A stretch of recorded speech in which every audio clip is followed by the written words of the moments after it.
धार जिले की धर्मपुरी विधानसभा में कारम नदी पर लगभग 305 करोड़ रुपए के निर्माण की समयावधि निकलने के बाद भी अधूरे कारम डैम को विगत 14 अगस्त को निर्माण में लापरवाही भ्रष्टाचार की बू के आरोपों के साथ आई दरारों के चलते हजारों लोगों के जीवन को बचाने के चक्कर में फोड़ना पड़ा था।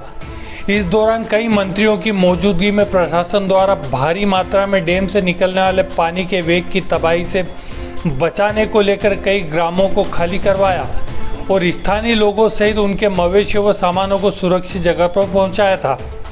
इस दौरान प्रशासन की कई टीमों ने काम किया और करोड़ों रुपया वापस डैम को फोड़ने में लगाया, जिसके बाद मुख्यमंत्री सहित मंत्रियों ने पूरे मामले पर जांच पड़ताल कर दोषियों के खिलाफ कड़ी कार्रवाई की बात भी कही थी और डैम को फिर से रिपेयर कर बनाने का आश्वासन दिया था। आज लगभग 10 माह हो चुके हैं, पर डैम की हालत 14 अगस्त 2022 के जैसे ही बनी हुई है। न तो डैम को रिपेयर किया गया, न ही इस पूरे घटनाक्रम में गुनहगार लापरवाह भ्रष्ट अधिकारियों पर कोई कार्रवाई हुई और न ही किसी प्रकार के कोई भ्रष्टाचार को लेकर जांच पड़ताल सामने आई। जबकि कारम डैम की जवाबदारी से जुड़े लगभग 8 अधिकारियों को तब निलंबित करने के बाद अब कई अधिकारियों की बहाली हो चुकी है। इन सब के बीच इस डैम को फोड़ने से प्रभावित हुए क्षेत्रीय लोगों की स्थिति जस की तस बनी हुई है।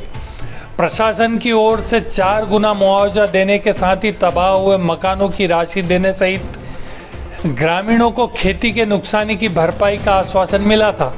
वह आश्वासन बनकर फुर्र हो गया है और इस कारम डैम के प्रभावित लोग दर दर ठोकरें खाने को मजबूर हैं। कई ग्रामीणों को मुआवजे के नाम पर राशि तो मिली, पर जितनी घोषणाएं की गई थी वह नहीं मिल पाई। जिनके घर उजड़े, आज वे जंगलों में ऊंचे टीलों पर झोपड़ी बनाकर लाचारी का जीवन जीने को मजबूर है। जंगली जानवरों के खौफ के साये में वे लोग रह रहे हैं। ग्रामीणों के अनुसार खेती बाड़ी उजड़ गई, अब वे जैसे तैसे अपना जीवन व्यापन कर रहे हैं। जल संसाधन विभाग की ओर से कोई जवाब नहीं मिलता है। इस मामले से जुड़े अधिकारियों में मुख्य अभियंता CS घटोले, अभियंत्री P जोशी, कार्यपालन यंत्री BL नीनामा, उप यंत्री विजय कुमार जत्थाप, अशोक कुमार, दशाम्बता सिसोदिया, RK श्रीवास्तव और SDOP वकार अहमद सिद्दीकी को निलंबित किया गया था। इनमें से CS घटोले और PS जोशी को बहाल कर दिया गया, जो सेवानिवृत्त भी हो चुके हैं। इस कारम डैम त्रासदी में न तो निर्माण से जुड़ी कंस्ट्रक्शन कंपनी पर कोई कार्रवाई हुई, न ही भ्रष्टाचार के लगे आरोपों की परतें खुली। और तो और सरकार की ओर से वापस से डैम की मरम्मत कर भरने की बात कही गई थी, जिससे ग्रामीण किसानों की खेती किसानी के लिए पानी मिल सके। आज भी डैम के हालात वैसे ही उजाड़ बने हुए हैं।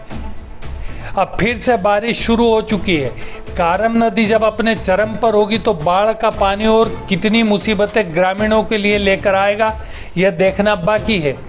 इस पूरे मामले पर क्षेत्र के कांग्रेसी विधायक पांचीलाल मेड़ा से जब चर्चा की गई तो उनका कहना है कि कारम नदी डैम से प्रभावित लोगों की उनकी लड़ाई जारी रहेगी और वे शीघ्र ही इसे जन आंदोलन का रूप देने जा रहे हैं।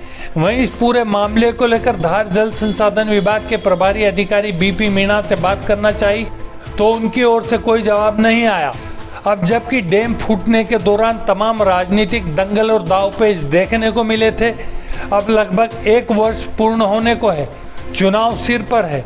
ऐसे में क्षेत्रवासियों को किस तरह के आश्वासन जनप्रतिनिधियों द्वारा इस त्रासदी की भरपाई को लेकर मिलता है, वो आने वाला समय ही बताएगा। और ये डैम धार कोठीदा में जो भी डैम लीकेज हुआ ना, उसके बारे में जो समस्या हमको दिक्कतें हुई उस बारे में मैं आपको बताना चाह रही हूँ कि हमें कुछ भी इसका मुआवजा नहीं मिला। हमें सिर्फ 5,000 मिला, उसमें हमारा अनाज, गेहूँ, चावल जो सारे सब बह गए, खेत में फसल थी वो भी सारी बह गई और बैल ढोरों के लिए जो भी शुक्ला भूसा था वो भी सब बह गया। अब ये सब बह जाने के बाद हमारा कितनी परेशानी, कितनी दिक्कत हो रही है। अब हमारी दिक्कतें हम जान रहे हैं, हम कैसे मुसीबत से रह रहे हैं, हम परेशानी जो उठा रहे हैं, ना हमको इसका मुआवजा मिला, ना कुछ हमारी परेशानियों का वो उठाया, हमें कुछ भी सहायता नहीं दी उन लोगों ने। तो अब हमें आगे क्या करें, इसलिए हम सरकार से यही उम्मीद रखना चाहते हैं कि वो हमारी मांगे पूरी करे और हमें पुनर्वास और जो भी हमारी दिक्कतें उनको पूरा करें।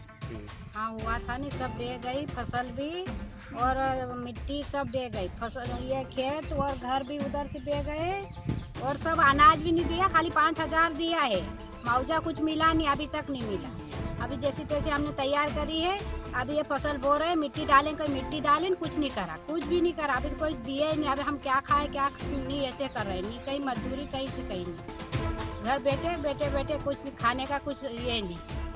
हाँ गए थे, मकान गए थे, और मकान के पैसे कम दिए गए हैं, 50-60 हज़ार। कोई के बड़े मकान था उसका 80-90 हज़ार रुपये दिए गए थे, और ज़मीन के 4 गुना बोला था, 2 गुना दिए, 3 लाख रुपए दिए 1 बीघा के।